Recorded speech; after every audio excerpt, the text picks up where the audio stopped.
नमस्कार, आपके साथ मैं हूं Sameer Abbas. Loud and clear में आपका स्वागत है। आइए सबसे पहले दोपहर 2 बजे की दो बड़ी खबरों का जिक्र करते हैं जिन पर आज हमारी नजर रहने वाली है। ये दो बड़ी खबरें कौन कौन सी हैं? वक्फ कानून पर सुप्रीम सुनवाई होने जा रही है। वक्फ कानून को लेकर जो याचिकाएं डाली गई थी सुप्रीम कोर्ट में, उन पर सुनवाई अब से थोड़ी देर बाद शुरू होगी। चार्जशीट पर कांग्रेस का हल्ला बोल। जी हां, ईडी की चार्जशीट में आरोपी नंबर 1 सोनिया गांधी, आरोपी नंबर 2 राहुल गांधी। कांग्रेस पार्टी के कार्यकर्ता सड़कों पर हैं। ईडी दफ्तर के बाहर विरोध प्रदर्शन किया जा रहा है। और तीसरी बड़ी खबर, इमाम के सामने गुस्से में क्यों आई ममता बनर्जी? तो इन तमाम खबरों पर रहेगी हमारी नजर। लेकिन अब टीवी 9 भारतवर्ष करने जा रहा है वर्ल्ड एक्सक्लूसिव खुलासा। जी हां, मुर्शिदाबाद हिंसा, आईएसआई का तांडव, पाकिस्तान की बदनाम खुफिया एजेंसी का जिक्र आ रहा है मुर्शिदाबाद हिंसा में कैसे। ये देखिए, टीवी 9 की एक्सक्लूसिव खबर है। मुर्शिदाबाद हिंसा का पाकिस्तानी कनेक्शन पहली बार सामने आया है। मुर्शिदाबाद हिंसा की साजिश आईएसआई ने रची थी। आईएसआई के 3 अफसर ढाका पहुंचे थे। आईएसआई ने हिंसा का ब्लूप्रिंट तैयार किया। मास्टरमाइंड से मिले आईएसआई के अफसर ढाका पहुंचकर ये पता चला है, यानी मुर्शिदाबाद हिंसा के जो कर्ता धर्ता थे, ऐसे 5 मास्टरमाइंड से आईएसआई के अफसरों ने ढाका में मुलाकात की। आईएसआई के प्लान के मुताबिक हिंसा की साजिश रची गई और उसको अमल में लाया गया। तो मुर्शिदाबाद हिंसा से जुड़ी एक्सक्लूसिव खबर टीवी 9 भारतवर्ष आपको दे रहा है। मुर्शिदाबाद हिंसा का ब्लूप्रिंट आईएसआई ने तैयार किया। सोर्सेस के हवाले से यह बड़ी जानकारी सामने आ रही है। आईएसआई के 3 अफसर फरवरी में ढाका पहुंचते हैं। हिंसा के 5 मास्टरमाइंड से आईएसआई के अफसरों की मुलाकात हुई। यह मुलाकात ढाका में की गई। आईएसआई अफसरों ने बंगाल में घुसपैठ का रूट भी मुहैया कराया। कितनी चिंता की बात है कि आईएसआई के जो अफसर थे वो भली भांति जानते थे, बहुत अच्छी तरह से जानते थे कि कैसे पश्चिम बंगाल में घुसपैठ करानी है। पूरा रूट जो था उससे वो वाकिफ थे। महाराष्ट्र के 6 वांटेड लोग भी बंगाल पहुंचे, यह भी पता चला है। हिंसा को अंजाम देने के लिए मुर्शिदाबाद में 3 सेमिनार कराए गए। साजिशकर्ताओं के बीच कोड वर्ड में बात की जाती थी ताकि हिंसा की साजिश की भनक किसी को ना लगे, इसलिए कोड वर्ड में बात की जाती थी। वो कोड वर्ड क्या थे, इसका भी खुलासा हम करने वाले हैं। मुर्शिदाबाद हिंसा पर चौंकाने वाला खुलासा। अक्टूबर 2024 में एक सेमिनार में हिंसा का प्लान बना। धुलियान के एक स्कूल में हिंसा की साजिश रची गई, ये पता चला है। हिंसा के पीछे एक राजनीतिक दल के हाथ की भी खबर है। हिंसा को तांडव एपिसोड नाम दिया गया था। तो देखिए, आईएसआई की साजिश के बारे में खुलासा हुआ है। आईएसआई अफसरों ने ढाका में इस हिंसा के साजिशकर्ताओं से, कर्ता धर्ताओं से मुलाकात की थी और उसके बाद उन्हें यह टास्क दिया गया था और इस हिंसा को तांडव एपिसोड का नाम दिया गया था।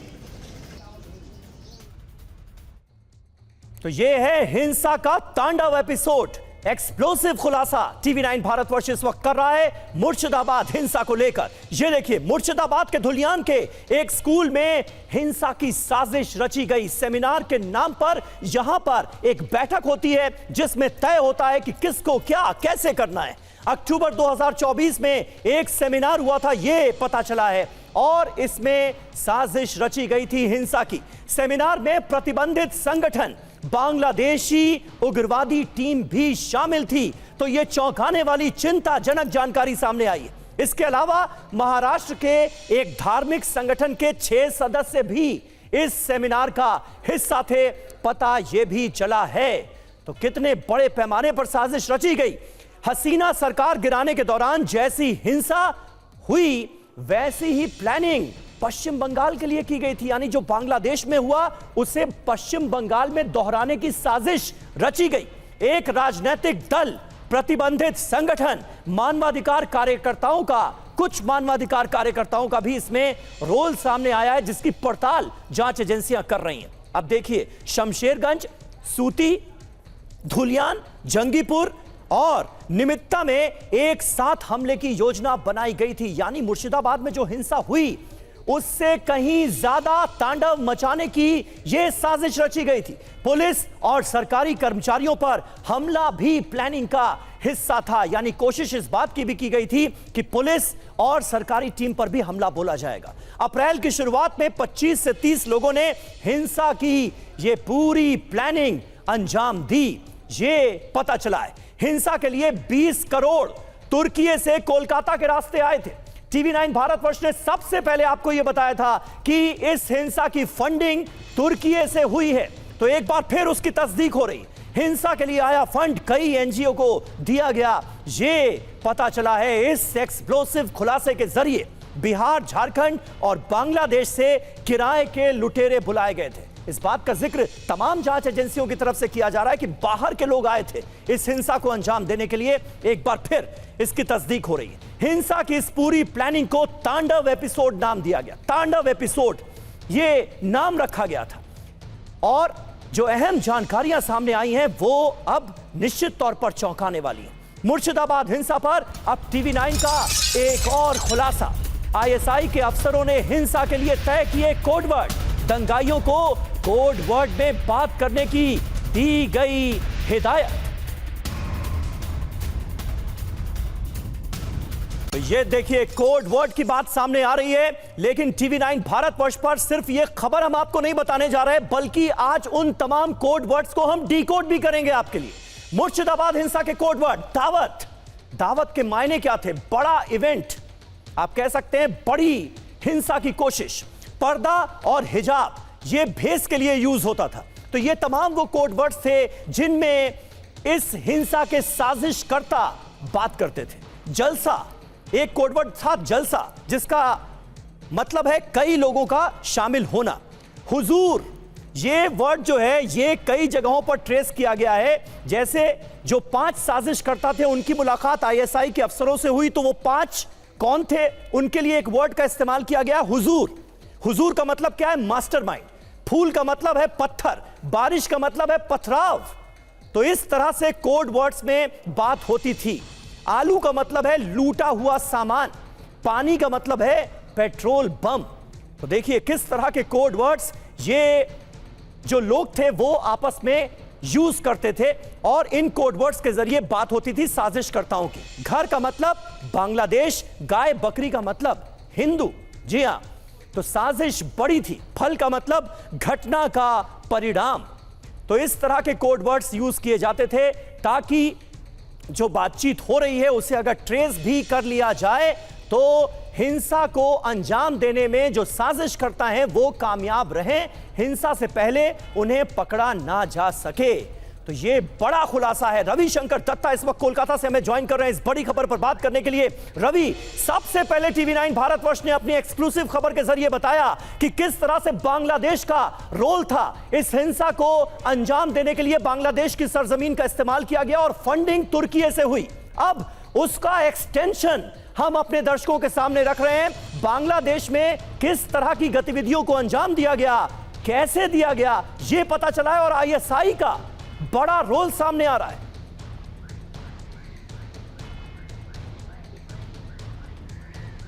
जी बिल्कुल, TV9 भारतवर्ष कल वर्ल्ड एक्सक्लूसिव में ये बताया था कि कैसे मुर्शिदाबाद की दंगे जो हुए हैं उनका वो प्लानिंग किया गया था। और उसके बाद ममता बनर्जी आज वही चीज़ स्टेज से बताते हैं कैसे मुर्शिदाबाद में ऐसे किया गया था, कैसे उसका प्लानिंग हुई थी। हर वो डिटेल्स जो TV9 भारतवर्ष ने बताया था ममता बनर्जी ने वही बताया। और आज TV9 भारतवर्ष वर्ल्ड एक्सक्लूसिव में फिर से बता रहा है कैसे पश्चिम बंगाल की ये सरजमीन यूज़ करके ISI ने प्लानिंग किया था ये पूरा अटैक, जिसके चलते जिसका कोड वर्ड आप यूज़ कर रहे हैं। ये कोड वर्ड्स तो आमतौर पे जब कोई टेररिस्ट बात करता है ऑर्गेनाइजेशन उनके लिए बात इसका ही कोड लैंग्वेज में होता है। लेकिन पश्चिम बंगाल के क्षेत्र में जो ये घटना घटी है, अक्टूबर से ऐसे जो कॉल्स है जो कि हैम रेडियो यूज़ करके जो कॉल्स यहाँ पे किया जाता था या तो फिर टेलीकम्युनिकेशन यूज़ करके जो कॉल्स किया जाता था उसको ट्रेस कर रहे थे। और जिस दिन ये घटना घटी हम लोगों ने कल बताया था 70 से 150 ऐसे कॉल्स थे जिनको ट्रेस आउट किया गया था, जिनका रिकॉर्डिंग किया गया था। उन कॉल जो रिकॉर्डिंग किया गया था और पिछले जो कॉल है उनका जो कोड लैंग्वेज है वो बहुत सारे मिल जा रहे हैं। आपको एक बार फिर से बता देते हैं कोड लैंग्वेज में क्या क्या आता है।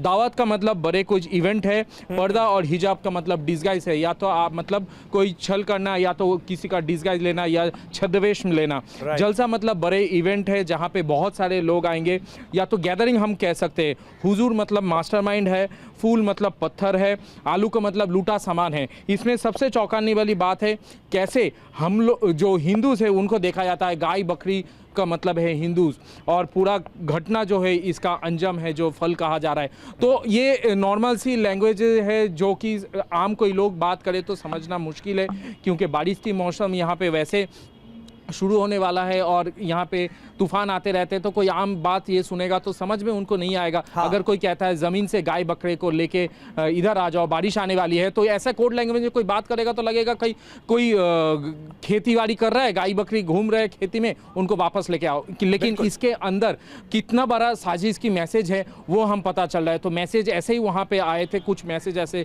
डिकोड किया गया है। जैसे कि हम लोग कह रहे हैं कि महाराष्ट्र से 6 लोग आए थे यहाँ पे, बांग्लादेश से 2 लोग आए थे, और बहुत सारे ऐसे लोग थे जो कि एक 3-4 सेमिनार हुए थे, वहां से लोग चुना गया था। बिल्कुल सही बात है रवि। यहाँ पर इंपॉर्टेंट बात ये भी है कि कहीं ना कहीं आईएसआई की मंशा पश्चिम बंगाल में सांप्रदायिक सौहार्द को बिगाड़ना भी है, क्योंकि मुर्शिदाबाद हिंसा के दौरान हमने देखा कैसे हिंदुओं के घरों को टारगेट किया गया। अब इस कोडवर्ड के जरिए जो आईएसआई की पूरी साजिश है वो सामने आ रही है, यानी जानबूझकर हिंदू घरों को निशाना बनाया गया। उसके बाद हमने देखा किस तरह से पलायन की स्थिति इस पूरे इलाके में सामने आई। यानी कहीं ना कहीं जो सांप्रदायिक सौहार्द है उसको बिगाड़ना, आपस में लोगों को लड़वाना, ये मंशा है आईएसआई की।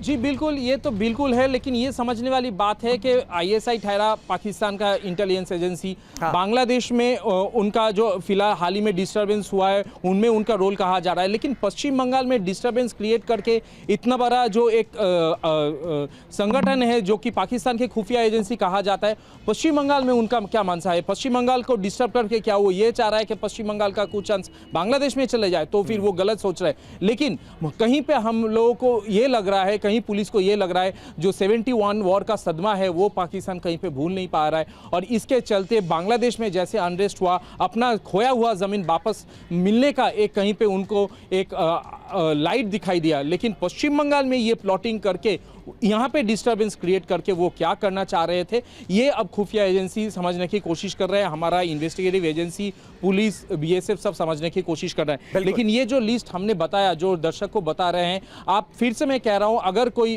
एक फार्मर कहता है कि जमीन पे गाय बकरी चल रहे हैं, उनको वापस ले आओ क्योंकि बारिश होने वाली है, तो इसका जो मतलब निकलता है, इससे कोई समझ में नहीं आएगा। आम लोग सोचेगा कि एक दूसरे के साथ बातचीत हो रही है, लेकिन इसके पीछे कितना बड़ा एक मंसूबा है, कितना बड़ा एक प्लॉटिंग है, उसमें क्या क्या निकल के आ रहा है, धीरे धीरे ये मैच हो रहा है। और जैसे कि 70 से 150 कॉल के हमने बात किया जिसको ट्रेस किया गया था, और जिससे पहले 21 फरवरी से पहले जो कॉल यहाँ पे ट्रेस किए गए थे उसके साथ ये पूरा मिल खा रहा है। तो ये जो पूरा प्लॉटिंग है पश्चिम बंगाल को लेके है, लेकिन क्यों, मकसद क्या है, अब ये समझने की बिल्कुल मकसद क्या है, मोटिव क्या है, ये पता लगाना जांच एजेंसियों का काम है। टीवी9 भारतवर्ष ने ये बड़ा खुलासा किया है, जो कोड वर्ड्स इन साजिशकर्ताओं ने यूज किए उनको हमने डिकोड कर दिया है। बड़ी जानकारी सामने आई है कि आईएसआई की इन्वॉल्वमेंट थी मुर्शिदाबाद हिंसा के पीछे। बहुत बहुत शुक्रिया रविशंकर दत्ता आपका हमारे साथ जुड़ने के लिए, ये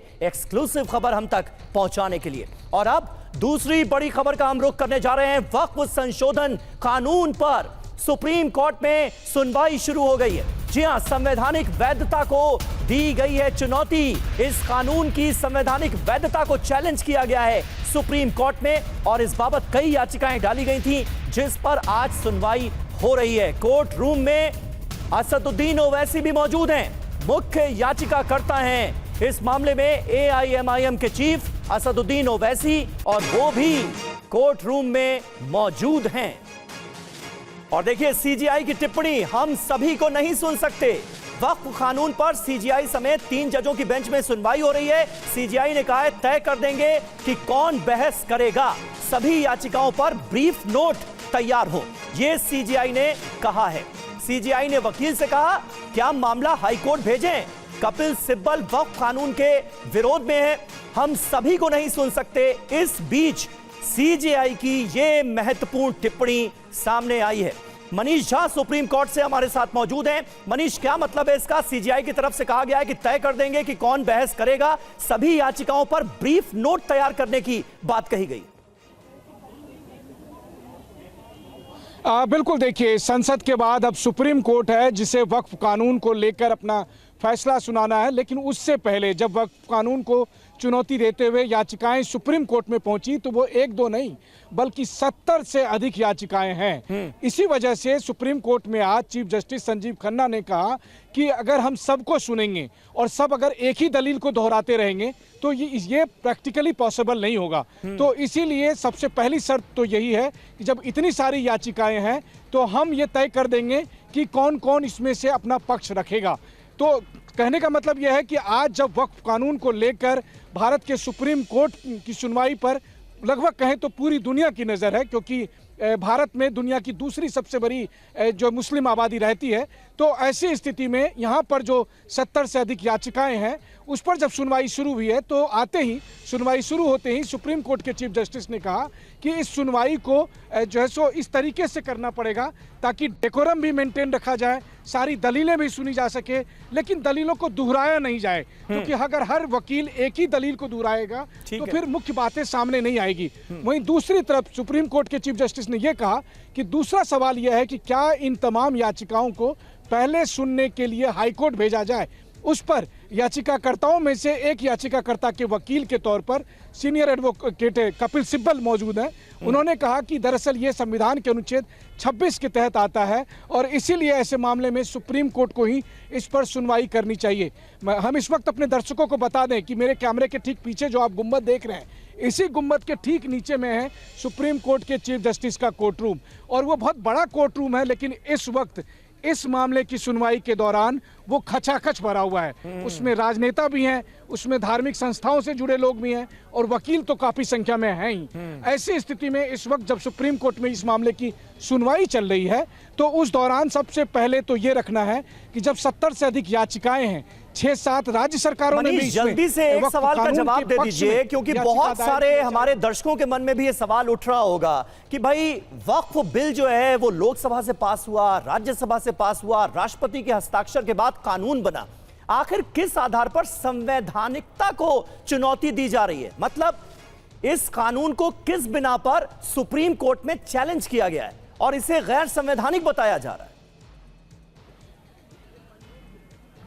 बिल्कुल, देखिए, भारत का जो संविधान संसद को ये इस बात का अधिकार देता है कि वो किसी भी मामले में कानून बनाए। भारत का संविधान जो सरकार को यह अधिकार देता है कि वो देश का शासन चलाए, वही संविधान सुप्रीम कोर्ट को अधिकार देता है कि संसद के बनाए हुए कानून की वो न्यायिक समीक्षा कर सकता है। और न्यायिक समीक्षा के दरमियान अगर सुप्रीम कोर्ट को ये लगता है कि कोई भी कानून जो संसद ने पारित किया है और वो संविधान के मूल ढांचे के खिलाफ है, तो वैसे में उस कानून को उस हद तक, जिस हद तक वो संविधान के मूल ढांचे के खिलाफ है, सुप्रीम कोर्ट को निरस्त करने का अधिकार है। और इतिहास गवाह है कि कई बार सुप्रीम कोर्ट ने संसद द्वारा पारित किए गए तमाम कानूनों को निरस्त किया है और वो हर सरकार के दरमियान किया है। और ऐसी स्थिति में एक बार फिर जब वक्फ कानून को संसद में पारित किया गया और फिर उस पर राष्ट्रपति ने अपना हस्ताक्षर किया है, तो उस कानून को जब सुप्रीम कोर्ट में चुनौती दी गई है तो अब सुप्रीम कोर्ट में उस बात पर दलील दी जाएगी कि क्या यह संविधान सम्मत है या नहीं है,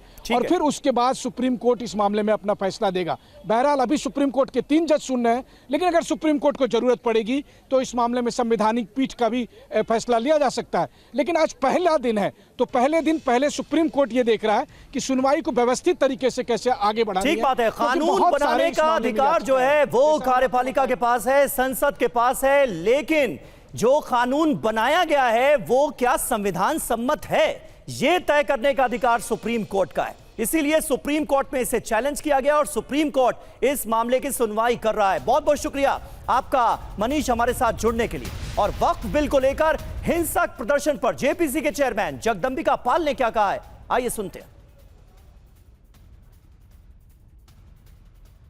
कानून देश भर में लागू हो चुका है, लेकिन अभी भी कुछ तबके इसकी खिलाफत कर रहे हैं। सुप्रीम कोर्ट में 2 दर्जन से ज़्यादा याचिकाएं पहुंच चुकी है। जगदम्बिका पाल जी मेरे साथ हैं। जेपीसी, संसद के दोनों सदन, राष्ट्रपति सबसे होते हुए तो आ गया है, लेकिन एक अग्नि परीक्षा और बची है सुप्रीम कोर्ट। इसके लिए सरकार कितनी तैयार?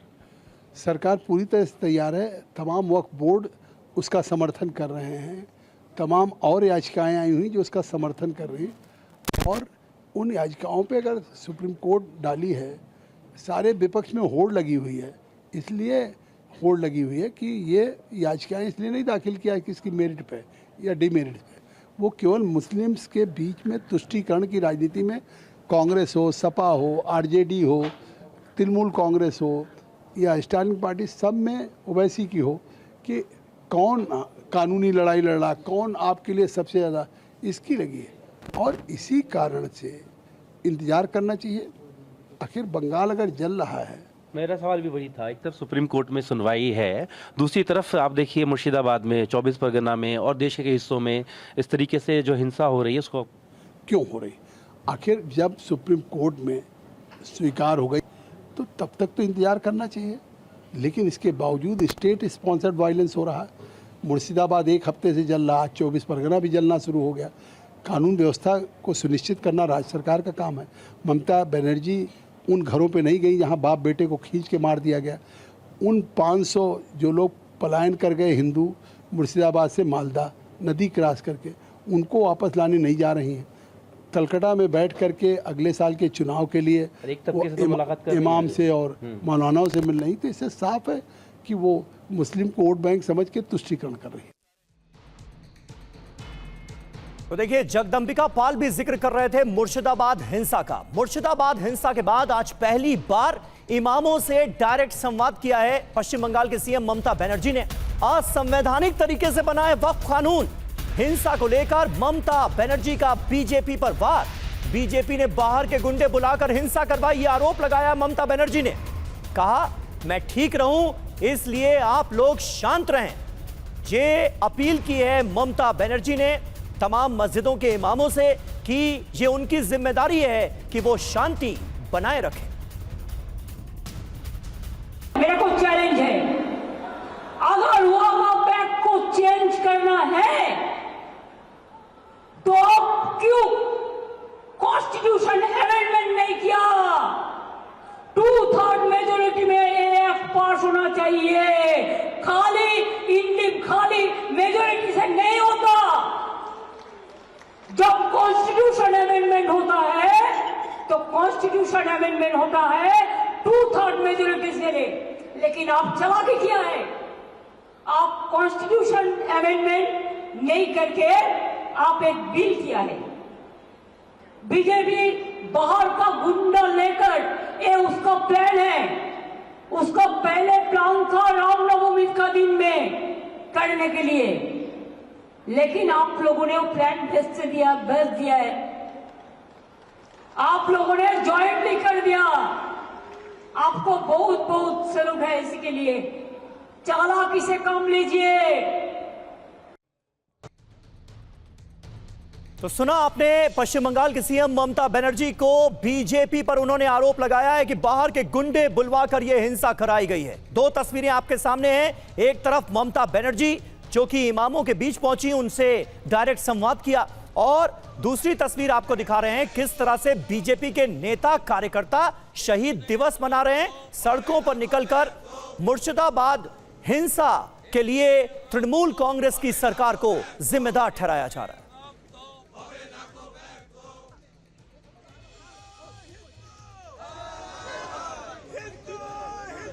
एक तरफ ममता बनर्जी और दूसरी तरफ शुभेंदु अधिकारी जो कि पश्चिम बंगाल विधानसभा में नेता विपक्ष हैं, उनको आपने देखा। और इस बीच योगी आदित्यनाथ पर ममता बनर्जी ने हमला बोला। कहा, योगी आदित्यनाथ सबसे बड़े भोगी हैं, योगी बड़ी बड़ी बातें करते हैं। ममता बनर्जी ने यूपी के सीएम योगी आदित्यनाथ पर कैसे हमला बोला है, सुनिए।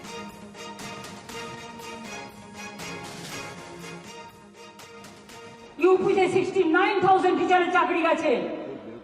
जोगी बड़ो बड़ो बात कर रहा है, सबसे बड़ा भोगी है।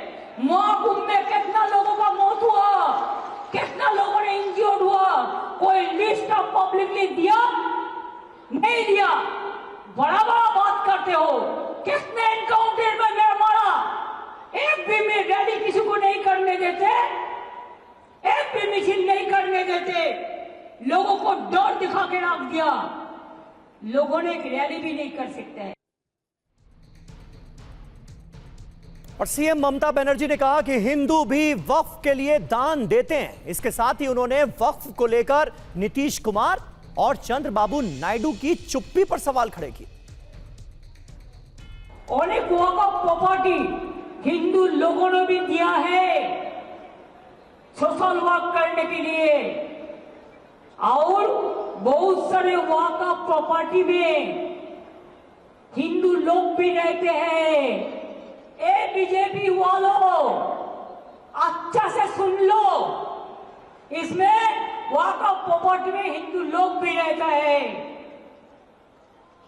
आप चाहते हैं कि स्टेट वक्फ बोर्ड तोड़ जाए, उसका पावर आप लेने चाहते हैं।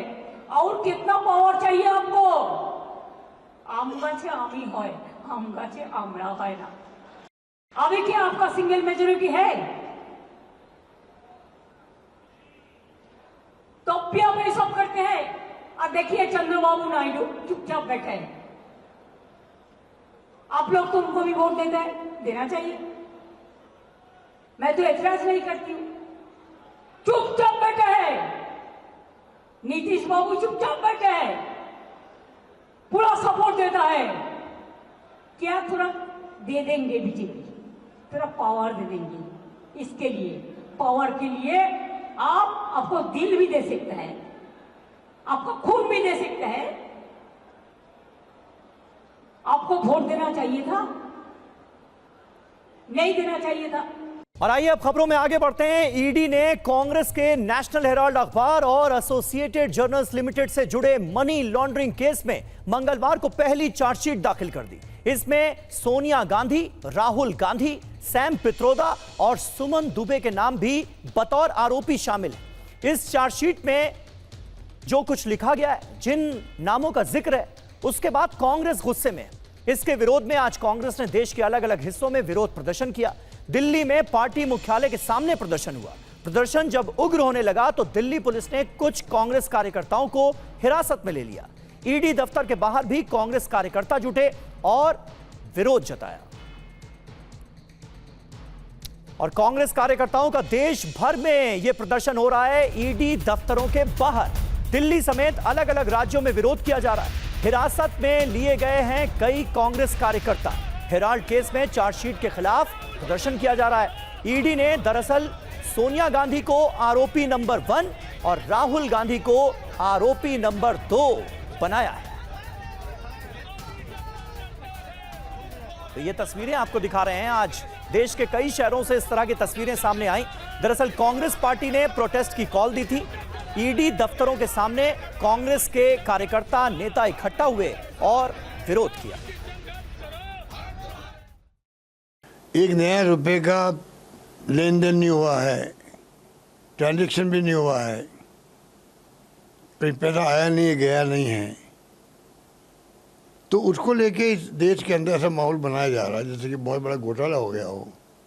ये डेमोक्रेसी की हत्या करने के काम करते हैं बार बार। तो ये इनका विश्वास है नहीं डेमोक्रेसी के अंदर। इस प्रकार की जो इन्होंने अप्रोच रखी है वो बहुत खतरनाक अप्रोच है।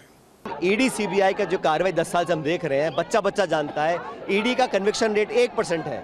छापे, चार्जशीट, नोटिस सिर्फ छवि धूमिल करने के लिए देते हैं, कोर्ट में प्रूव नहीं कर पाते हैं। ये रिकॉर्डेड हिस्ट्री है, मैं अपने आप से नहीं बोल रहा हूँ। तो ये जो भारत सरकार और भाजपा की जो एक खींच है, एक टेंशन उनको है कि ये कांग्रेस गुजरात में क्यों जाके मजबूत हो रही है, हम 400 की जगह 200 पे क्यों अटक गए, तो भड़ास निकाल रहे हैं। गांधी परिवार पर आरोप लगा रहे हैं जिसने इस देश के लिए हजारों करोड़ रुपए का अपना आनंद भवन जो निजी संपत्ति थी, पंडित नेहरू की स्वराज भवन जो निजी संपत्ति थी गांधी परिवार की, वो इस देश को दान कर दिया। जिस गांधी परिवार ने अपना खून इस देश के लिए कुर्बान कर दिया, इंदिरा गांधी जी की क्या खून का एक एक कतरा इस देश के लिए, राजीव गांधी जी के शरीर का एक एक कतरा इस देश के लिए, आप उस गांधी परिवार पर आरोप लगा रहे हो भ्रष्टाचार का। सूप तो सूप बोले, चलनिया बोले, जिसमें 72 छेद। भाजपाई ये बात कहेंगे जिनका पूरा इतिहास भ्रष्टाचार से भरा हुआ पड़ा है। और आज सुबह से कांग्रेस दफ्तर में कार्यकर्ताओं की भीड़ इसी तरह मौजूद रही। कार्यकर्ता ईडी दफ्तर के बाहर भी जुटे। हमारे संवाददाता कुमार विक्रांत की एक ग्राउंड रिपोर्ट आपको दिखाते हैं। जो भी बाहर प्रोटेस्ट के लिए जा रहा है उसको डिटेन करके बसों में भरकर ले जाया जा रहा है। और जो एआईसीसी के नेता हैं, चाहे वो गुरदीप सप्पल हो, दीपा दास मुंशी हो, सचिन पायलट हो, सुप्रिया श्रीनेत्र हो, जो यहाँ मौजूद हैं, वो मीडिया से मुखातिब हैं, वो लगातार पक्ष रख रहे हैं। और अब मैं आपको बाहर का रुख दिखाऊं कि तमाम नेताओं को, कार्यकर्ताओं को डिटेन कर दिया गया है। दिल्ली प्रदेश कांग्रेस के अध्यक्ष देवेंद्र यादव, NSUI के अध्यक्ष और यूथ कांग्रेस के अध्यक्ष उदय भानु चिप को डिटेन करके पुलिस हिरासत में ले लिया है। उनको बस में भरकर ले गई और आप देख सकते हैं कि बैरिकेड किया हुआ है। चारों तरफ कांग्रेस मुख्यालय के बाहर का ये नज़ारा है। सुरक्षा कर्मी आपको नजर आ रहे हैं। हालांकि वाटर कैनन भी यहाँ पर आपको दिखाई दे रहा होगा कि कुछ कार्यकर्ता जो अभी अंदर भीतर मौजूद हैं। दिल्ली पुलिस की पूरी कोशिश यही है कि सभी को ईडी की ओर ना जाने दिया जाए। दोनों तरफ बैरिकेडिंग किया गया है और उनको यहीं पर डिटेन करके बसों में भर के ले जाया जाए। आप देख सकते हैं तमाम सुरक्षा कर्मी यहाँ पर मौजूद हैं, वाटर कैनन भी मौजूद है और बसें भी मौजूद हैं। और तमाम कार्यकर्ता डिटेन कर लिए गए हैं, कुछ नेता डिटेन कर लिए गए हैं और तमाम कार्यकर्ता ऐसे हैं जो अभी भीतर हैं, इसलिए बाहर भी अभी भी मुस्तैदी से पूरी तैनाती है। इनको भी डिटेन करने की तैयारी है। और आइए अब आपको बताते हैं कि नेशनल हेराल्ड केस में कौन कौन आरोपी बनाया गया है। जैसा कि मैंने थोड़ी देर पहले जिक्र किया था कि आरोपी नंबर 1 के तौर पर सोनिया गांधी का नाम है।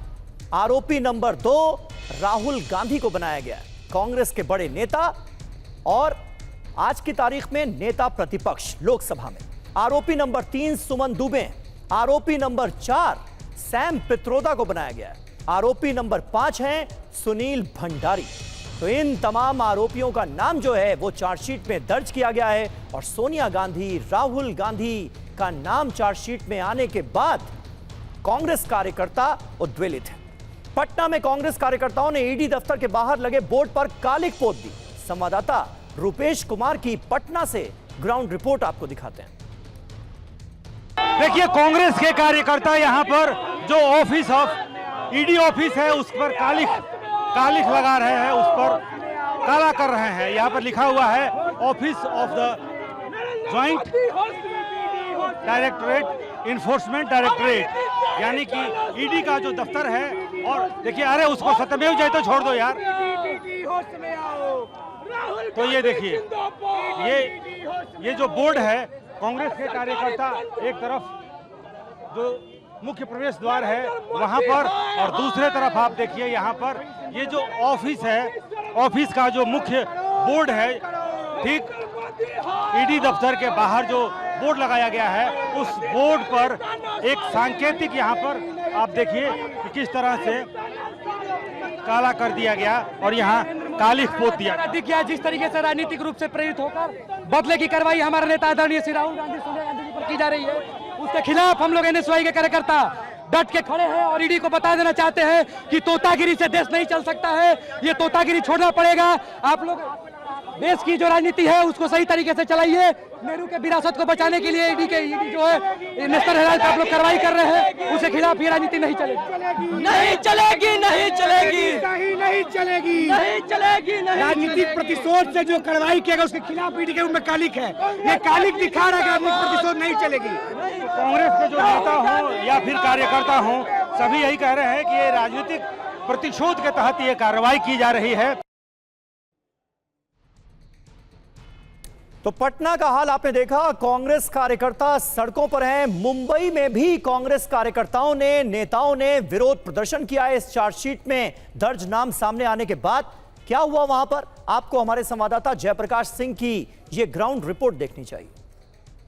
यहाँ पर डिटेन किया जा रहा है। इनकी मुंबई की अध्यक्षा जो हैं वर्षा गायकवाड़, इनको डिटेन किया गया है। जो दूसरे जो जिला अध्यक्ष हैं या फिर गढ़ प्रमुख हैं, विभाग प्रमुख हैं, इनको यहाँ पर डिटेन किया जा रहा है। ईडी के खिलाफ कांग्रेस पार्टी का ये कहना है कि कांग्रेस जो भारतीय जनता पार्टी है उसके आदेश पर जो है वो ईडी काम कर रही है। राहुल गांधी, सोनिया गांधी और जो कांग्रेस के दूसरे नेता हैं उनके खिलाफ ये कार्रवाई की जा रही है, जो कार्रवाई गलत है, इसमें फाइनेंशियल ट्रांजैक्शन नहीं हुआ है। और इसी का विरोध करने आज प्रवर्तन निदेशालय ईडी के जो दफ्तर हैं बेलाड पियर, यहाँ पर इन सभी को जमा होने के लिए कहा गया था। और जब ये यहाँ पर जमा हुए तो उसके बाद पुलिस पहले से यहाँ पर तैयार रही और तैयार पुलिस ने यहाँ पर एक एक कांग्रेस के जो कार्यकर्ता हैं उनको डिटेन करने का जो काम है वो यहाँ पर शुरू कर दिया है। कांग्रेस के कार्यकर्ताओं को डिटेन करने के लिए करीब 400 से 500 पुलिसकर्मी यहाँ पर मौजूद हैं और इन कार्यकर्ताओं को यहाँ पर जो है डिटेन किया गया है। एक बड़ी बात यह है कि जो ईडी का ऑफिस है वो यहाँ से तकरीबन 300 मीटर की दूरी पर है और यहाँ 300 मीटर के पहले ही जो गाड़ियाँ हैं, इन गाड़ियों में कांग्रेस के जो कार्यकर्ता हैं, नेता हैं, मुंबई अध्यक्षा हैं, इन सभी को डालकर ले जाया जा रहा है। एक और बड़ी बात यह है कि कांग्रेस के नेता और कार्यकर्ताओं को 5 मिनट भी यहाँ पर प्रदर्शन करने नहीं दिया गया। यानी जैसे ही वर्षा गायकवाड़ यहाँ पर आई वैसे ही इन नेताओं को जो है तुरंत गाड़ी में डालकर ले जाया जा रहा है। तो एक बड़ी यहाँ पर कार्रवाई की है। ईडी के खिलाफ जो पूरा का पूरा मोर्चा था उसको यहाँ पर मुंबई पुलिस ने बस्ट कर दिया है और सभी कार्यकर्ताओं को गाड़ी में डालकर ले जाया जा रहा है। तो कांग्रेस के कार्यकर्ताओं के विरोध प्रदर्शन की तस्वीरें आज देश के अलग अलग शहरों से सामने आई। दिल्ली, पटना और गुवाहाटी की तस्वीरें एक साथ हम आपको दिखा रहे हैं। कांग्रेस नेताओं का कहना है कि जब इस मामले में कोई फाइनेंशियल ट्रांजैक्शन हुआ ही नहीं तो पीएमएलए के तहत मनी लॉन्ड्रिंग का केस कैसे बनता है। यही बात कांग्रेस के वरिष्ठ नेता सचिन पायलट भी इस प्रोटेस्ट के दौरान कहते हुए नजर आए। और ईडी की चार्जशीट के बाद अब कांग्रेस कार्यकर्ताओं में जबरदस्त नाराजगी देखने को मिल रही है। आगे बढ़ते हैं बुलेटिन में। अब खबर बिहार की राजधानी पटना से, जहां साइबर ठगी के बाद हाई प्रोफाइल हत्याकांड को अंजाम दिया गया है। जी हां, पटना में पुणे के कारोबारी की हत्या कर दी गई। फर्जी डील के बहाने इन्हें पटना बुलाया गया। अपहरण के बाद कारोबारी को मौत के घाट उतार दिया गया। पुलिस ने इस मामले में 11 लोगों को गिरफ्तार किया है।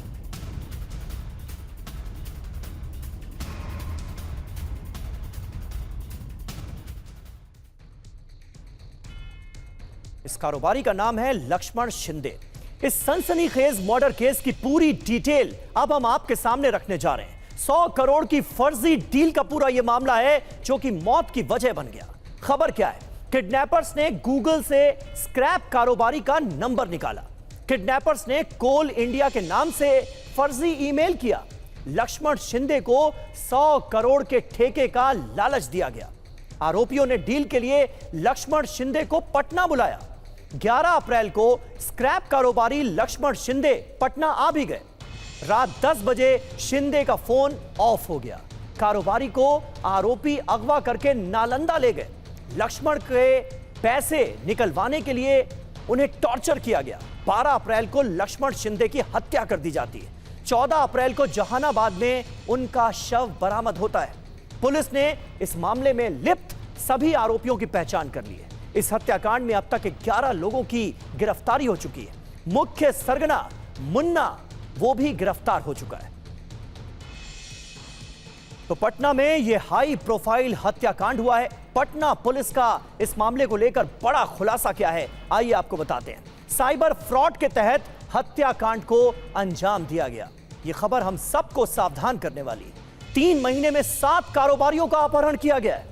ईमेल के जरिए स्क्रैप नीलामी का झांसा दिया ठगों ने। डील के लिए कारोबारियों को ये लोग पटना बुलाते थे। कारोबारियों को अगवा कर नालंदा ले जाया जाता था।